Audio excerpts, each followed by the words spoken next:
Hello, everyone, and welcome in Vicenza. It's always wonderful to be here. I think Vicenza is one of the leading trade shows where actually sustainability is at the heart, and I think we need more of that. And today I'm very happy to talk about the critical role of nature in business resilience. And I have some really experts with me around the table. Allow me to introduce them. Elise Vanni, Corporate Social Responsibility Director of Italprezioso. Welcome.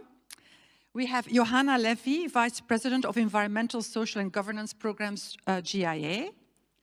And next to me, Boga Berkovic, Principal Consultant of the Biodiversity Consultancy, and absolutely an expert on nature. And Boga, if I may say so, since that we've been working with you, you've really, I think, made a very big difference also on me learning about the importance of nature. I think all of us will agree that nature is at a tipping point. What we see around the world, if it's not the fires, what's happening in California, if it's not rain, if it's not storms, everybody is affected. And on the 1st of August 2024, we reached the moment when global consumption of resources was greater than the Earth's capacity to regenerate resources in the year already. So we need 1.75 Earths to meet our consumption needs. I think it's a very scary thought. And we thought it's important today in Vicenza to inform and talk with the industry about how important it is that we as an industry are going to look at nature as part of our business strategy. If we think about diamonds polishing, of creating jewelry or watches, we'll see that many of the sources come from certain regions in the world. They will be manufactured in India or Africa. And that means there will be water usage, there will be land usage, there will be the urgent need to tackle how dependent you are on that. So today, we want to go a little bit more deep dive into nature with the Watch and Journey Shift 2030. And we also want to talk about education, action, and then accountability. And I think with setting the scene, it's important for those of you that are present here or online that do not know what the Watch and Journey Shift 2030 is about. Well, we were established only 3 years ago by Maison Cartier, delegated by Richemont, and also the Caring Group. And we ask companies to really commit to 3 core interconnected pillars: climate resilience, biodiversity, and nature and inclusiveness. And so today we're going to focus on the second pillar, biodiversity and nature. And Boga, allow me to start with you because you've been on this journey with us. And I think it would be great for the audiences online and present here, why is nature so important for the industry? Thank you, Elise. I have to say it's also been a learning journey on my side. So I am a nature and biodiversity expert, but working with the sector for a couple of years. And there is a lot in this sector that we are still learning, but some things are very clear, very known already. And as all other sectors, watch and jewelry sector highly depends on nature and biodiversity. So biodiversity is only a component of nature. Water is also a component of nature, so is climate, so are minerals and metals that we mine. So this already gives a picture of where the industry depends on nature and what is the vulnerability of the industry, basically, on what nature is providing us. So beyond mining, impacts of mining, and for example, some of the mining operations may require a lot of water, either for digging or for transporting ores. Already when we start moving along the value chain, processing the ores or processing the stones will require energy. Some of the methodologies maybe or approaches to polish stones will also require water. And these things often happen in parts of the world where water is scarce, or mining operations, especially if we are talking about the ASM, may require timber to support mines and mine shafts.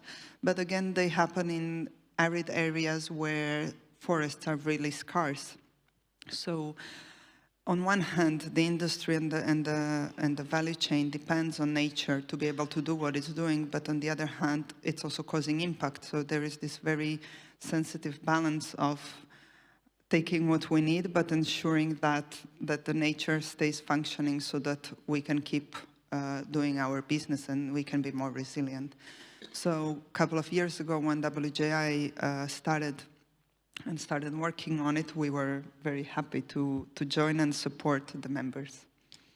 And I think what is important, that for us it was also a very new topic when we looked at some of the leading brands, and I think I can acknowledge Kering, the Kering group there, who were so advanced. We realized sitting around the table, and for example also Cartier with nature experts, that this is a topic that is going to influence the industry tremendously in how they're going to have to do business. And we also will talk about the legislation. And this morning we had a fantastic panel co-organized also again by Cibjo on the importance of ESG and the regulations. Well, what you will see, and we'll talk about a bit later, is that this is a wake-up call, because also in the regulatory framework, you will need to really shape your nature journey. So what we want to tell you is what have we done till date, and where are we? And maybe, Buga, you can talk a little bit about the approach. You know, how did we get our members to start the nature journey? Thank you. So, slide that you may already see is showing probably the staple, most publicly known product or deliverable that the WJI made for its members, but also for general public, and that is a nature roadmap. This is a sector-level document where we aim to introduce what is nature, how it's relevant for businesses in general, and then in specific for watch and jewelry sector, and how businesses can tackle nature in their supply chain. So both dependencies and the impacts. This is exhaustive, detailed document, which can be used as a reference, but it's also high level in a way that it's talking about the sector. It's guidance for each of the companies. So what WJI did and is still doing is supporting companies, and through companies really moving the needle for the whole sector and then beyond, because intersecting with the watch and jewelry sector are also agricultural sector, because supply chains linked to leather are more agriculture based, obviously. There is a mining sector, there is technology sector, which is producing all these tools which are being used to assemble watches and jewelry. So there is really a lot of cross-sectoral collaboration as well that needs to be put in place. So in this process, WJI started early on, already in 2023, releasing a nature primer, which was really first contact with nature. What is it? Why are we now starting to talk about it? And I think, Iris, you will agree that in the beginning, for a lot of members, this was really a big unknown. Yeah, it was very challenging. We saw that. We also realized that, okay, first that we had to just educate, understand why it's important and why we are so dependent on nature specifically for our industry. And then we also realized that we would need a lot of help desk support and education, and that we did. I can tell you there are hundreds of hours of education took place within the initiative with specific help desk support. So it was not a free ride. Companies would go on a journey, would have to also action, and then would get help desk support. I think what is important is that the nature roadmap for the industry was developed in consultation with SBTN, WWF, World Economic Forum, TNFD. Everyone, key stakeholders, because we as an industry sometimes seem to work in our own silo, but we thought it was really critical to also work multi-stakeholder, what we've done. Exactly. And then the feedback on the nature roadmap was overwhelmingly positive, but one question, which was also mentioned earlier in different panels when talking about sustainability, is, okay, so what do we need to do as a company, individual company, what I need to do, how I need to start? And this is where WJI started developing Nature Action Playbook. This is really a recipe book, step-by-step guide, what each company can do to start tackling nature in its business.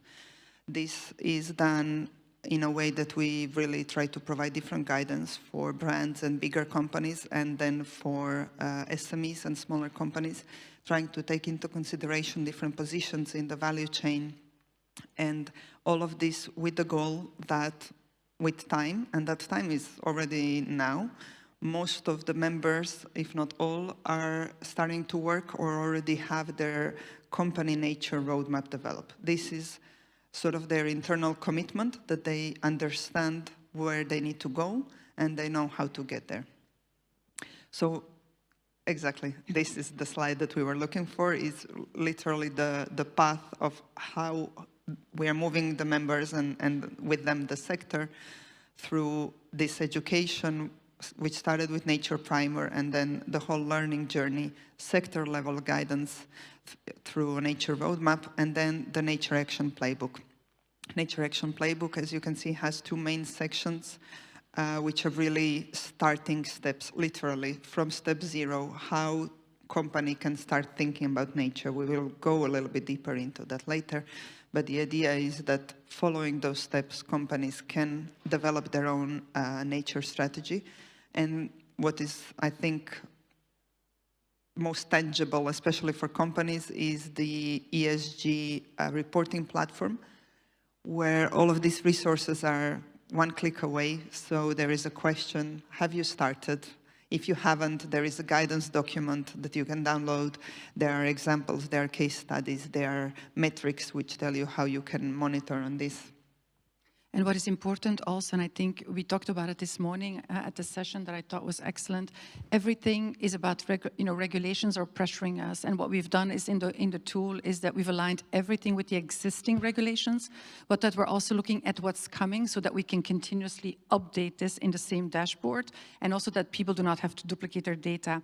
Going into the practice, Alice, can you explain a little bit, because Italprezioso has always been kind of pioneering, 3 steps ahead.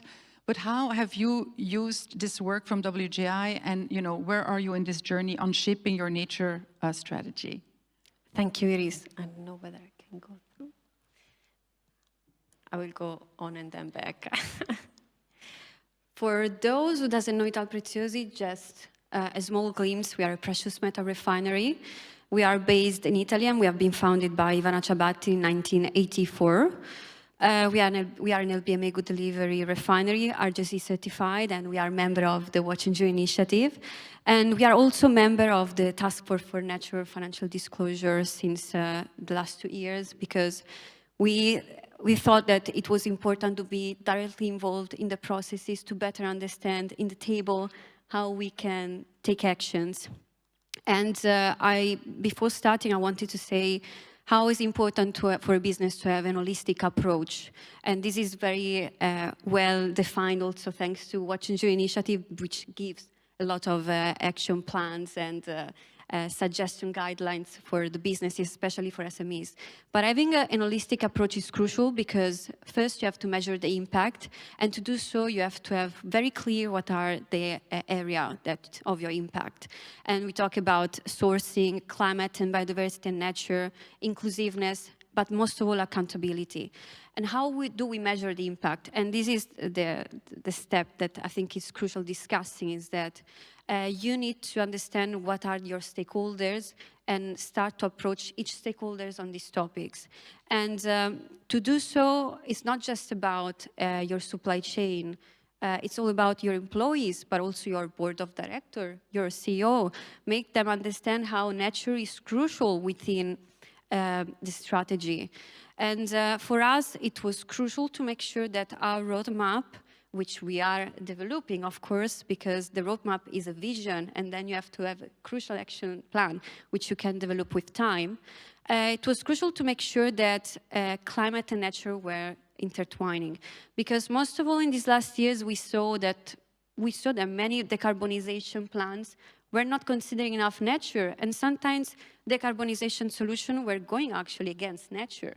And this is absurd if you think about it. So what we are trying to do is to make sure that through our decarbonization plan and transition plan, we can focus on both, making sure that nature is at the forefront together with climate, because nature can be one of the most powerful means we can use against climate change if properly used. So it's not something you start and do in one day. We start with reporting. In fact, usually for businesses that start, we always suggest to start reporting, collect data. As they were mentioned before, nature is not just biodiversity, it's water, it's All of the resources we do use every day in our operations, but not just directly, also indirectly. And that's where the headache usually comes. But I will go there very soon. We also took part to the European Business and Nature Summit, which took place 2 years ago in Milan. It was a great platform also, and this year we want to sign their commitment. And again, through TNFD and the European Business and Nature Summit and the What You Do initiative, we start to put together many resources that we could implement throughout our organization.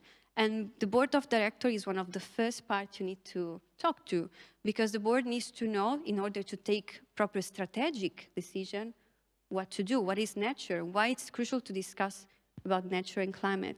Thank you. And I think what we also see is there's a lot of landscaping happening. Because if you think about our business from mining to retail, and depending where you manufacture in the world, if it's Sri Lanka or Thailand, or depending on the materials, if it's colored gemstones, etc., you will have to look at regions, and there's a lot of data already out there. And I think the beauty is working with the members, but also working with the experts. We are starting to realize, because of data, where are the biggest dependencies are for the industry. And that will be, I think, a unique opportunity for the industry to see, okay, where do we have the biggest negative impact, and how can we bring that to positive impact? But to do that, you need a methodology, and you need technology, and you continuously have to update it. And that's why, from the start, we also went for a technology solution. Johanna, I remember in the workshop that you said, oh my goodness, here is this nature thing. It's quite daunting. And then just a few weeks ago, I saw you, and I was really happy to see that you felt a lot more confident, and that you said, well, actually at GIA, you know, we're really doing this now. So please show us the way. So indeed, the word nature and biodiversity can seem overwhelming, but so, you know, GIA, it's a very data-driven, science-driven organization, and we took a very data-driven, science-driven approach to sustainability. So we started first by doing a materiality matrix. Again, big word, but very simple concept. What matters to stakeholders, and how does climate change, biodiversity, nature, water, trust, how do they potentially impact financially your organization? And then it's a ranking exercise. And biodiversity for GIA is one of the top 15 topics, alongside trust, climate change, circularity, compliance. Biodiversity is there. So once you have identified nature, biodiversity as one of your top 15, then what do you do with that? So we took a very scientific, data-driven approach, thanks to the Watch and Jewellery initiative, and thanks to Buga's team. We read the entire book, and we did nature metrics. GIA also has a particularity to have several activities. We have 10 labs, 7 schools, and 5 research centers. And you mentioned industry, so it's not one industry, it's several industries. And those industries have different impact on nature. So in the nature roadmap, there is an SBTN, science-based target for nature metrics, that will give you indication based on your industry what kind of impact on nature you have. And so for GIA, it was very clear and surprising that water, even so we're school and lab, we're not a manufacturer, so water should be a little impact, but no, after following the matrix, water and water pollution have a big impact. So it kind of changed our approach to measuring our environmental impact. So now we measure carbon data, but also water, knowing that we have some labs in very water-stressed area. So even so, our water use is minor. We don't manufacture anything. We're talking people who wash their hands, clean some instruments. So it's really just domestic water use. But because this is in water-stressed area, and because water is important in those industries, then we need to have actions in there. Thank you. Buka, you wanted to intervene, or? Yeah, I wanted to, or this one, sort of to show how we really aimed to get there. Just in a little bit more detail. So basically, ladies here already explained how this worked in practice, but we really tried to provide systematized approach where it's not, oh, we forgot one step, we didn't do anything. This is a suggestion which way to follow, and it's everything that Alice and Johanna already mentioned. You need to have someone who is putting this on the agenda, in this case, these two ladies here. On the other hand, you need to know who you are talking to, map your stakeholders, educate them. You need to be aware what is driving you, all the regulations, and then you need to prepare your data. And I think in a way for companies starting this prepare your data part may look scary, but as Johanna said, you already probably have at least part of the data. So once the data is collected, you can really start looking at the materiality. And in this first year of work, we've really put emphasis on materiality assessment because this is what's going to define priorities. This is also what all the regulations are asking for and what reporting frameworks are asking for. We give specific guidance for direct operations and for supply chain because there is a different level of control you may have, and it's not expected that you will solve everything at once. As Johanna said, you start and then you see what's next, you see what's next. It's going to take a couple of years. And what I also saw is, and we have companies of different sizes, from very small to very big brands, different maturity stages, is that there's one thing that always works, and I've seen it on Nature, is the first baseline is education. Education in smaller groups, in interactive groups, in one-on-ones, help desk support. But like I said, with concrete homework, it almost felt like going back to school. And I actually participated in many of the sessions because I want to learn more about nature. Because I think traditionally sustainability people have always very much looked at the social side and the governance side, but nature is almost, it's scientific. It's you know, you need biodiversity experts and climate experts. And we've seen the combination of those help desk sessions. It gives people confidence, and then you will still need experts. I don't think we expect from anyone to become, you know, biologist or nature experts, but you need to have a systematic approach. And that brings me to accountability and reporting. I don't know if you can, oops, go. So we talked about it this morning. You can here go to the website and download the nature roadmap. I invite you to do so. But when we look at accountability and reporting, and I wanted to show that slide, this is actually, you know, this is huge. And maybe, Buka, you can give us a little bit of a reflection on the fact that some people think, but, you know, Iris, why are you putting nature at the heart of the WGI 2030? Well, Dr. Gaetano is in our board. He knows from the start, you know, this was really driven by Kering and Cartier, the co-founders, because we believe, you know, we need to be proactive. We need to bring companies fit for purpose. And working on this now is preparing you for already some of the legislation where you have to do it anyway. But if you're in scope 3 of a brand, and many of the suppliers will be, you will need to start collecting data. I don't know if you can give a little bit, very brief context of the legislation.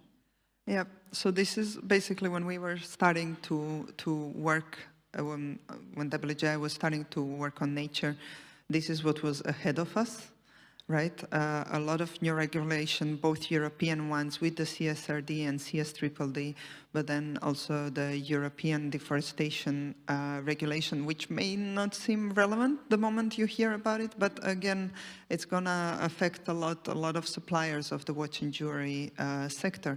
They are voluntary, so all the ones in dark are regulations. There are also a number of national regulations which came as implementation effort to implement the Global Biodiversity Framework, which was adopted in late 2022. But then also national regulations are adjusting to really meet the requirements of European ones, but also there is this one very interesting trend, and I think sometimes this can help companies feel more confident. We are getting aware from early on that climate and biodiversity were identified as a problem in 90s at this Rio conference. The thing is, for whatever reason, climate really took off. There was a lot of regulations, there was a lot of action happening on it. Nature and biodiversity somehow stayed lagging, but now that's a bad thing. But now we have advantage that climate sort of cleared the path. We see what's happening, we learn the good and the bad, and we can expect what's going to happen, and we can be prepared as companies and as a sector. And maybe if we think about climate, many of the companies have SBTI, Science-Based Targets Initiative. We see that when brands or bigger companies ask data, it's their scope 3, it's their suppliers. It's challenging, and I think that's also something we did with the initiative. You know, we launched a climate navigator with help desk to really help companies understand how can I start my first baby steps on climate, at least that I have a pathway ahead, and that hopefully in 2 or 3 years I have my data correct, and so I can work with other companies. So this brings us also, you know, I think everybody hates reporting. You know, the word reporting, it's stressful for many people. I always say reporting is a tool. Reporting is a tool that can give a lot of value to your business if you do it right. It's a management system, but you first have to take certain steps. And I think what we've tried to do with ESG Book, which is one of the leading platforms in the world, is use actually technology that banks use to collect data for investors and to say, how can we use data, real-time data sets? Can we use benchmarking, et cetera, for companies and bring them on a journey of reporting? And this journey is really a journey of education, of action, and then accountability. And everything that we've been building, again, is referenced to the evolving regulations. And just like you have SBTI, Science-Based Targets Initiative, you have SBTN, so nature targets. And even though they're not clear yet, we're following it very closely and updating our work at a continuous basis. So if today you download our nature roadmap, well, probably in 3 months, there will be an update because we want to stay relevant for the industry. So talking about accountability and reporting, I think I would like each one of you briefly to say, you know, what business value does this give to you? And why are you investing so much on it? And I'll start with Johanna now. I really like what you just said. Instead of thinking reporting, thinking about education and accountability. And I think that summarizes it.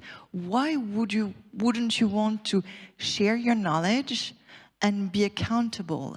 It also echoes a previous panel that happened a couple of hours ago about traceability. This conversation happening now is about gathering content that you'll be able after that to share, to build your story.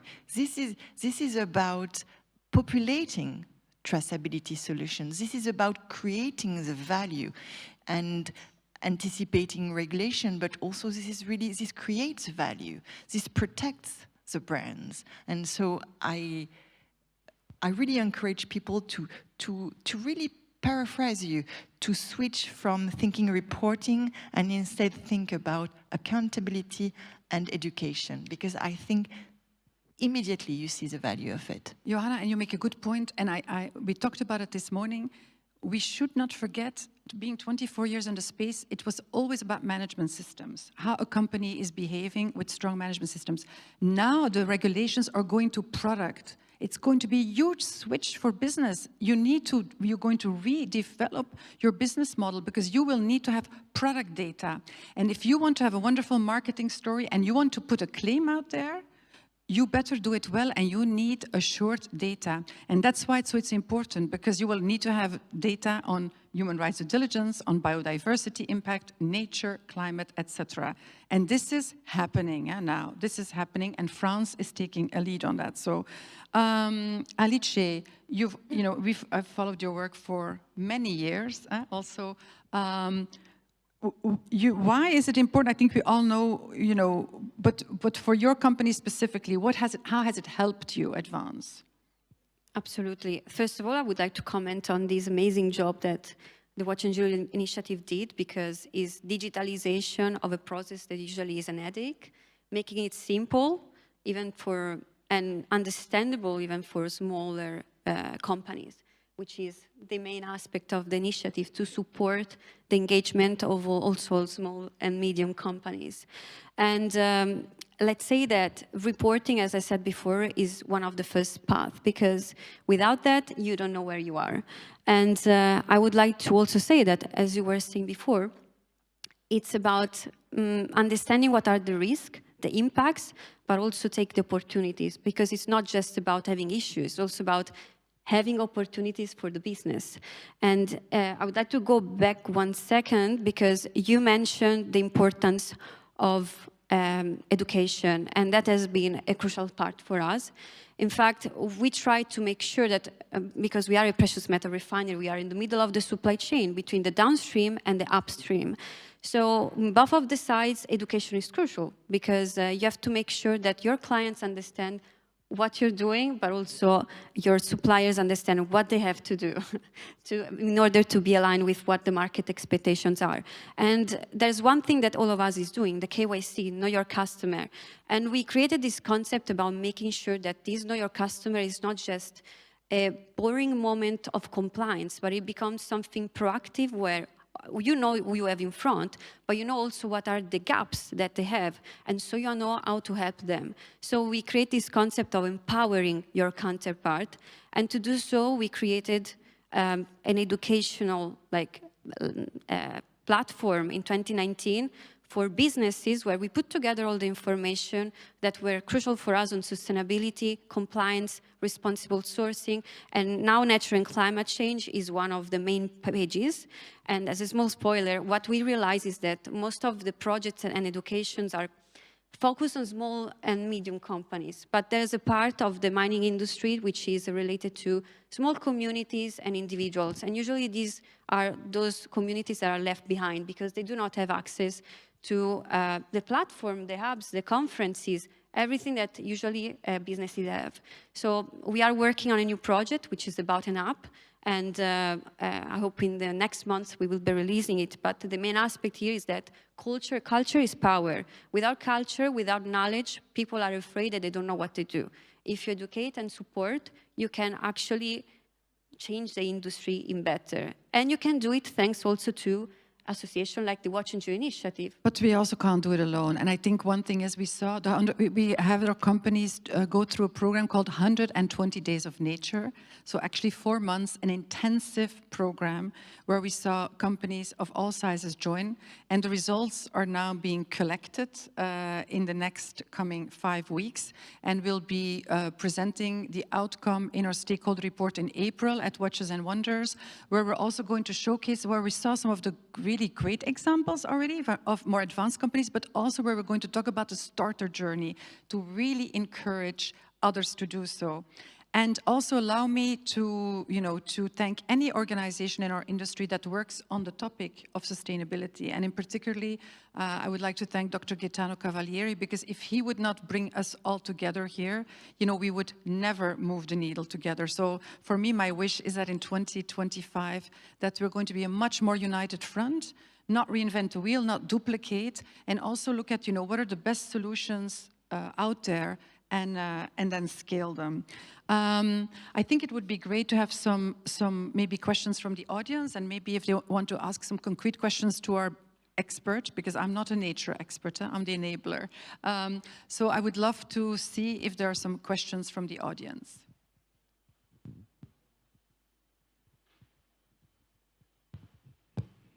Thank you. My name is Esther Lichthart. I am a writer for a jewelry blog that's my own.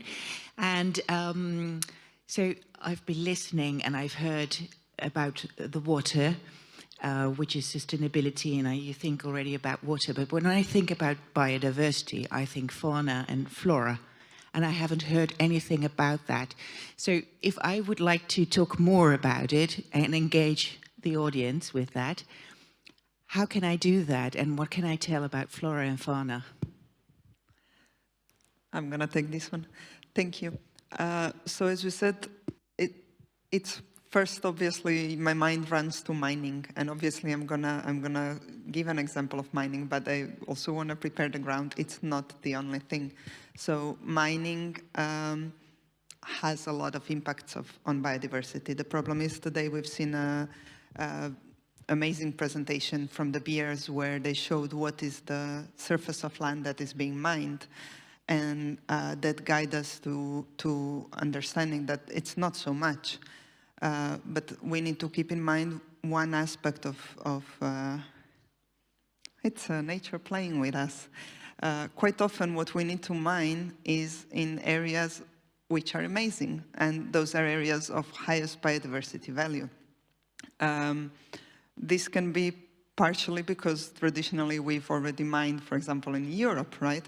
But also we are aware that because of geology and how nature works, a lot of precious metals, or a lot of stones, a lot of, let's say, basic metals are mined in tropical, subtropical areas. Those are areas which are also not heavily populated or developed, which means mines open fronts in otherwise pristine natural areas. Mining sectors has probably for that been one of the first sectors to start actually looking at their environmental impacts. Also because the financing institutions understood that that's a problem and that's a risk and that's something they need to be aware of. The mining sector for long has had standards on how to assess biodiversity, how to assess their impacts, how to mitigate them, to minimize them whenever possible, and how to offset those impacts which cannot be done. So this is being done, but still, whenever we need a new mine open, it's quite likely it's going to be in a natural, pristine areas. One of the challenges for this particular sector is, for example, the artisanal and small-scale mining, and this is where I think it's a topic close to a lot of our hearts. It's quite important for biodiversity, but it's super important for people because it also includes this social layer, and this is something that we always try to emphasize, that nature is not completely new, unknown thing that we need to now try to understand. It basically underlies everything that companies are already doing within sustainability or otherwise. Because if we are looking at the ASM communities in Madagascar or whatever, you name it, we cannot come in. I'm a biologist, I'm very passionate about what I do, but I don't feel I could possibly come there to Ilakaka people and the communities around and say, why are you cutting trees? You cannot do that, go live. This is their livelihood. What we need to think about is what they need, how their livelihood can be improved, how they can be educated. That is basically the starting point and end point of anything we want to do in sustainability and for nature. Educate, we need to empower them, we need to improve their way of working, the way they live, and then that's gonna result in improved nature. They will also be aware, they will have the voice to say, we need to take care of the water, we cannot do this here, we should do it this way, and that's eventually going to bring a link to nature. So simply because I said I'm going to talk not just about mining, a good example is leather industry, especially exotic leather industry, where there was always traditionally, before we, as a society, we started taking care of these things, a lot of species were almost driven to extinction because we liked the leather, their skins, right? Since species have been put on red lists, CITES lists, or whatever was the case, this started to be more regulated, and what happened is that for certain species we started growing them, raising them in farms, right?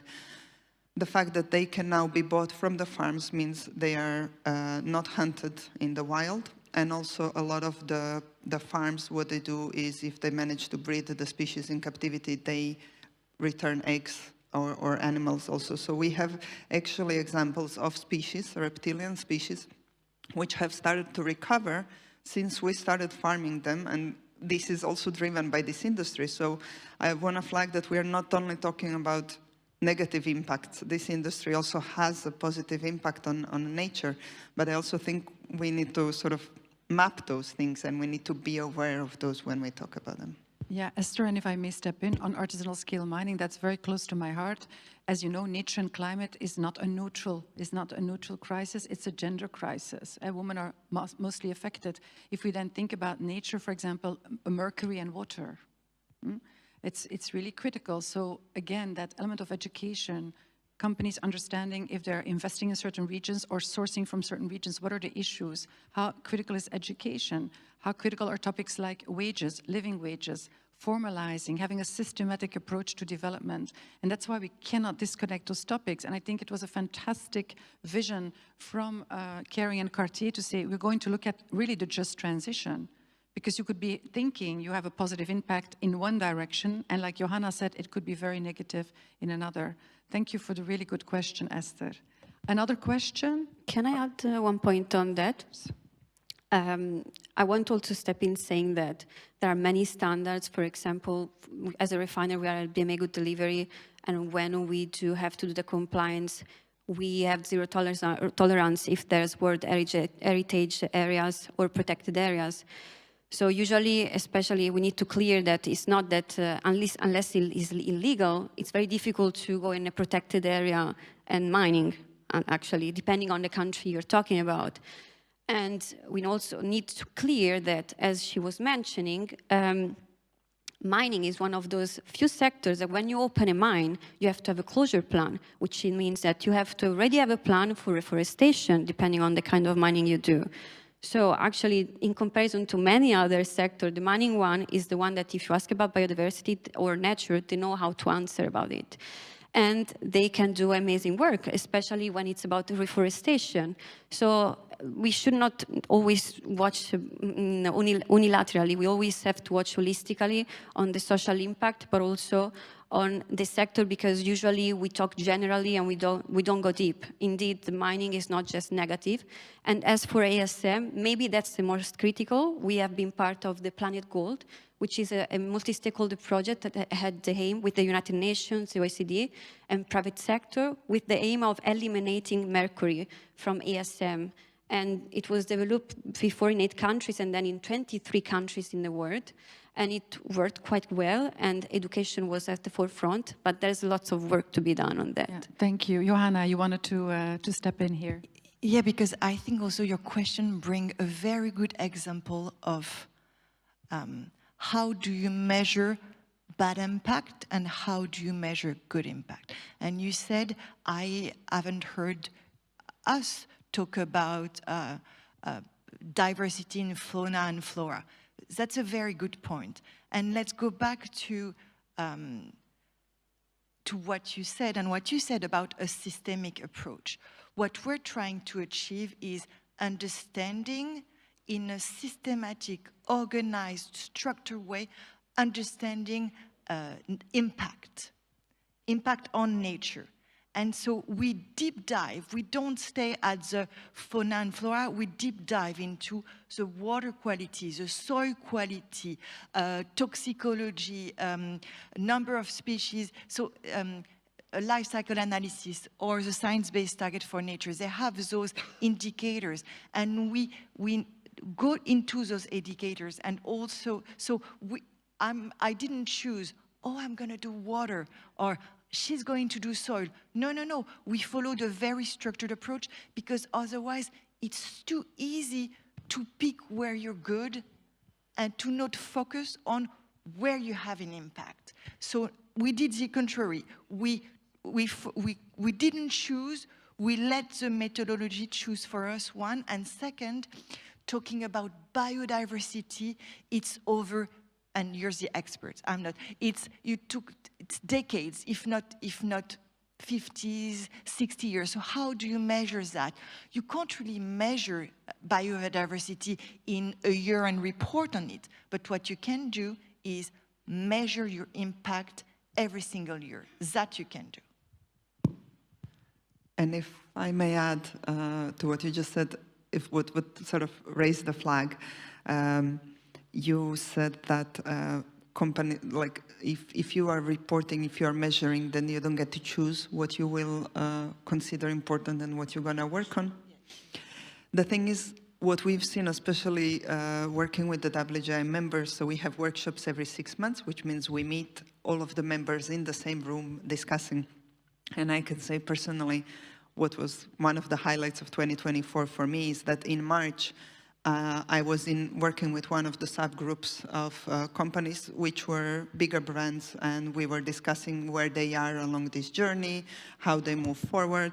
And after 10 to 15 minutes, I actually got a question, can we go back that you tell us what actually you mean that nature is?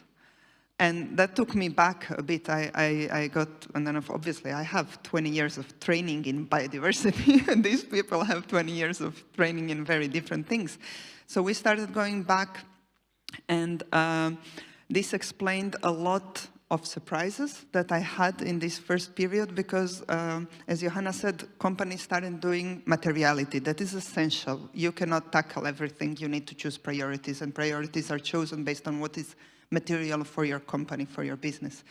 And a lot of companies said, nature is not material for us. That doesn't have anything to do with what we are doing. It's not relevant for us. And my answer was always, okay, it's perfectly possible, but can you explain me how you got there? And almost always the answer was, well, we talked with our stakeholders. But then the next question was like, can you tell us what actually nature is? Which means we were assessing if nature is important for our business, but we were not really sure what nature is. And past 6 months after summer holidays and deep preparing for the next workshop, and I'm like, okay, let's see how far we got. And I'm sitting in a room with probably 30 companies, both big brands, but also midstream suppliers, and out of the blue, they are talking about actions that they're doing. They're talking where they are along this playbook that we've done. Some of them have nature roadmaps and want to discuss them with their peers to see, is that how you've done it, or how did you do it?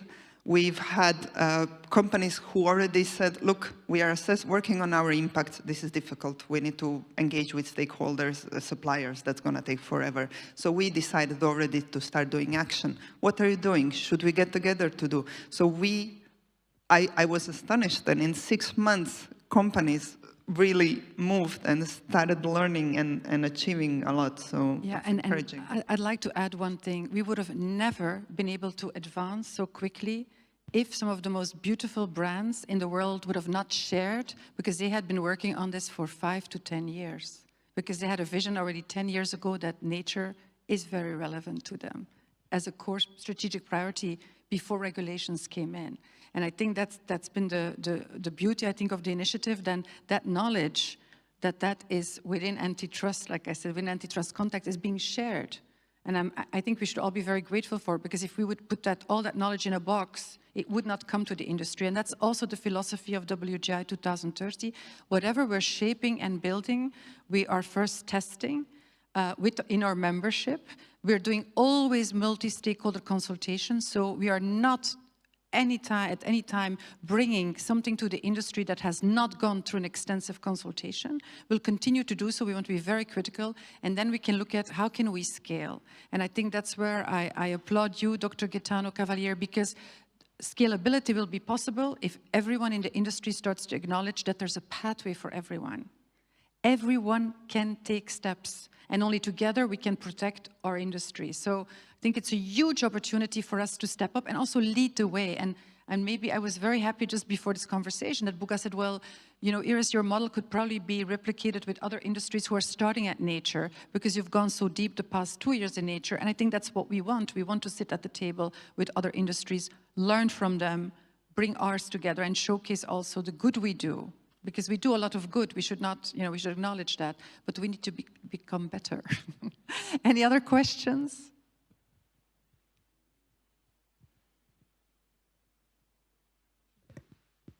Hi, my name is Galina. I work for the French online magazine, Like a Beautiful Jewel.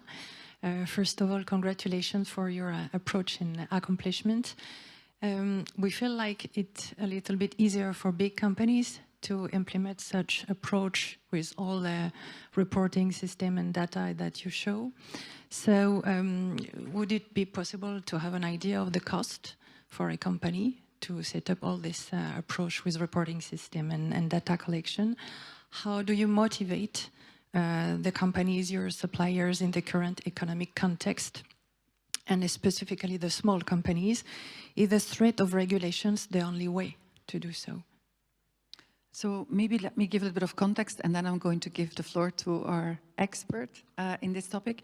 I think, first of all, let's acknowledge that for an SME, any legislation implementation will always be more challenging because they will not have big lawyers in the room to protect them or to help them or give them all those information. So I think that's where the role is of the initiative. What we're building, we are sharing with the wider industry, but we're sharing with smaller members. So within the initiative, I'm very proud, we have very small members, and they're beautiful members.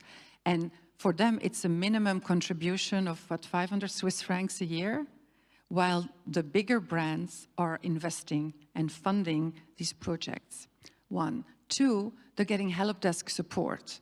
But let's be very clear, they do have to do their homework. So if they want help desk support from the experts, we want all the questions in advance. And why is it? It's just being pragmatic. If we have 20 the same questions, we know this is a critical point, this is very difficult, we need to invest more resources in it. So there's a methodology, like I said, it's like going back to school. So we believe we can really help advance. And I think where it will really be optimizing resources is when we, together with Cibjo and others, sit together and say, okay, on these baseline criteria, this is the pathway, and we're going to give so much time for the SMEs. What we'll also see is, and I see it, that big brands are investing into their suppliers' capacity because they will need the data from their suppliers. But then going back to, I think, the more practical approach that you know from other industries, maybe you can give some guidance. Well, I think it would be good to ask Johanna because they just started this journey and she can tell you how much it costs because I'm on the other side. But GI is big, yeah? GI is not small. But she started the journey now and then I can give our experience from... So honestly, if we're talking about the nature exercise, I went online. I'm a member, so I have access to that. But so membership cost based on revenue, so smaller if you're a small company. I clicked on the document, I read the document, just me. I did the analysis, I was able to do it. I'm also an expert in sustainability, but I was able to do it. And then I emailed Buga, and I was like, did I do it right? And she was like, you did. So I think my point is, when there is a will, there is a way. And I'm French, so I could find the same. But it's not daunting at all. Maybe, as you mentioned, 5 years ago, no tool, completely different conversation. But today, there is a tool for every single part of your sustainability journey. Human rights due diligence, nature roadmap, climate change measurement. They are public, free, online tool. So the cost is not the barrier yet. It's more the will and somebody in a company willing to do a deep dive. And if I may step in, I think today often companies start because of a commercial agreement or because they are concerned about regulations, but it's actually, okay, I have to do it. We have to come from I have to do it, I want to do it, because it's the right thing to do, and it's going to give me business resilience. But I do agree that I think we as an industry need to educate, and that see that our companies comply. You know, we need to respect the law, let's be very clear, but actually that it starts to become like natural breeding. And that will take time. I mean, Dr. Gaetano sits there. I mean, 30 years ago, we were sitting at the table, and then Gaetano was already, you know, for a couple of decades probably leading the way for the industry. I've seen the industry evolve the past 25 years too, but now we'll have to go faster and deeper. Definitely. If I may add to it, so It's as Johanna says, we have tools. So especially this first step, which we've currently supported the WJI members on, as the materiality and checking if you actually need to work on this, doesn't cost money. And a lot of this can be by a single person. And in a way, for me, it's always difficult to say if it's going to be harder or not for SMEs, because they are smaller. It's easier to get to your boss and say, look, we really need to do it, and the boss will say, sure. In bigger companies, there's a lot of bosses that need to say sure for you to actually start moving, and that takes time, and that in the end costs money. And the other thing is companies, smaller companies often, it's a two-side, could possibly have better relationship with their suppliers, because it's smaller, you are more personal touch, but on the other hand, also companies say we are sourcing so little that we don't have leverage. That's true. But I can tell you, I work with suppliers, and they said, yeah, we normally only answer and give data to the big companies, but like in the last year, we got 20 little companies ask us the same thing. So now we also have to start answering them. So it's not about whether you personally have leverage, it's about the sector. And then the final point is this education and working through it together. Following steps after you do the materiality, and if it turns out that you actually need to do deeper dive on, I don't know, gold from wherever you're sourcing it, that costs money. And that cannot be done online with a free tool by one person. In a way, also, because there is not enough data still within the industry being shared. But as I said earlier, we are already seeing companies willing to share. As Iris mentioned, we are putting in the room brands who are working on it, like Italprezioso already for years, midstream players who are working on it. We have suppliers and mines who are working on it. We are putting them together with the small companies, SMEs from any part of the value chain, and saying, okay, how did you do it? Should we just, all of us who are doing the same commodity in the same part of the world, should we sit together? Maybe we can put resources together and assess. Especially with ASM, you will never know, maybe once, if your sapphires come from this village, or this river, or that river. But if we are all sourcing sapphires from Madagascar, we can just sit together and say, okay, between us, we source this much. We are probably sourcing from here. What can we do there? It doesn't matter if I source whatever number of carats and you source that much. It's coming to the collaborative action, and where you are not just addressing directly what is yours and say, I'm only going to do the minimum I need to compensate. We're going to work together, and this is where SMEs can benefit a lot.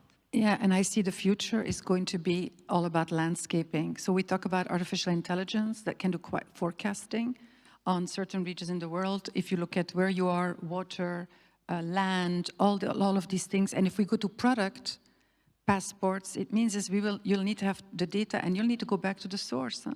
Chain of custody to origin. So you will need to know where everything is coming from, and it's going to be such a huge shift. I think the next 10 years, we have no idea what this is going to mean on your business model and how you're going to do your due diligence and taking into consideration nature as a core. Any other questions? Can I answer to this? Thank you. I would like to normalize one aspect, not talking about cost, but investment. You're not just talking about a cost, it's just talking about an investment that a company needs to do to be resilient in the future business. So I would like to normalize, not talking about cost, but investment. And invest, especially for SMEs, invest in internal resources. Form internal resources that can understand and then keep on going through this path, but start internally, maybe with external stakeholders, but invest internally. And the pathway of sustainability, people is often lonely, and that's why it's good to be in a collective. Any other final questions? Because I'm very conscious of time. We have 2 more minutes. Final question. Then I still wish you a wonderful, successful fair here in Vicenza, and we thank you very much for your attention. And please give my panelists a fantastic applause, because these are 3 amazing women leaders. And thank you, and thank you. If I might, there's an event on B Corp at the Educational Hub that we are organizing for those who are interested. Sorry. And also thank to Elise for bringing us together, for driving industry, not just through WJI, but as you said, for decades already. So thank you.